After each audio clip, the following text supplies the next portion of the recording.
Welcome back to the butterfly effect here on ABC 57. The endangered Mitchell's satyr butterfly is no longer an impediment to completing US 31 and connecting it to I-94. But its endangered status may be a warning sign for us humans and the region's water supply too. Is this butterfly the villain? Right. Well, it depends who you talk to. I think the butterfly is a wake-up call that we need to answer some of those questions. Nate Fuller, the executive director of the Surrett Nature Center in Benton Harbor, understands some people's frustration with the long-delayed US 31 project. But he says those endangered little insects are trying to tell us something about our own drinking water. Probably over 90% of the people watching this right now, their water is coming from a well.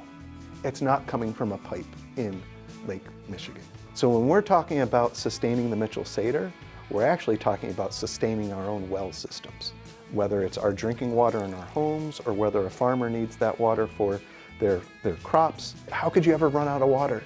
Because look, there's the Great Lakes, but people are having to drill their wells deeper around. The water table in the area has dropped dramatically over the past few decades, and if the Blue Creek Fen and other natural wetlands dry up, then local wells may stop working altogether. That's what sustains our lives, it sustains our homes, it sustains our industry, it sustains our farms. All these things are sustained by our groundwater. It's one of the fundamental needs of life. It got figured out. It took some years, but it got figured out. I didn't think it would be in my lifetime. Protecting the butterfly and the local water supply are positives for Benton Township Supervisor Kathy Yates, but she's more excited about the possibilities for growing the local economy. Do you think more companies, more businesses, I don't know, Amazon warehouses, Meijer, somebody is going to look at Benton Township in these new areas that are now accessible to highway entrance ramps? It is certainly my desire that they do. And we will be hosting anyone who wants to entertain something here. And you believe this could spur economic development here? Oh, sure. Oh, sure, because now it gives them more opportunity to do more things, yes. And the sky's the limit. We have things that they can do with their kids at the beaches, the parks. For people who love the fish, we got the waters. That is our gateway, and we're going to use it to the fullest.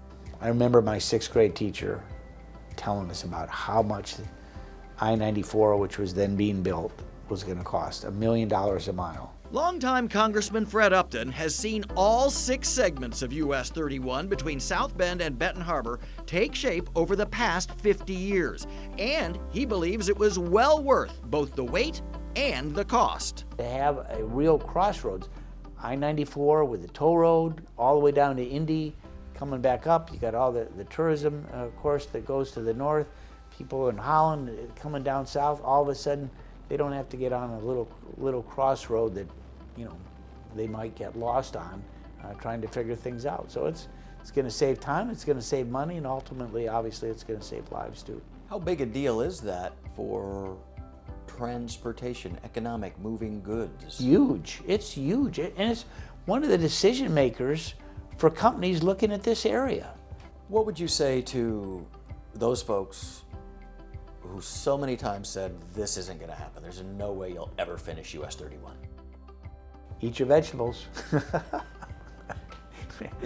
It's going to happen. And long-haul trucker Jeff Young, who drives the route virtually every week, couldn't be happier it finally did happen, even if he's about to retire from the road himself. Awesome. Thumbs up.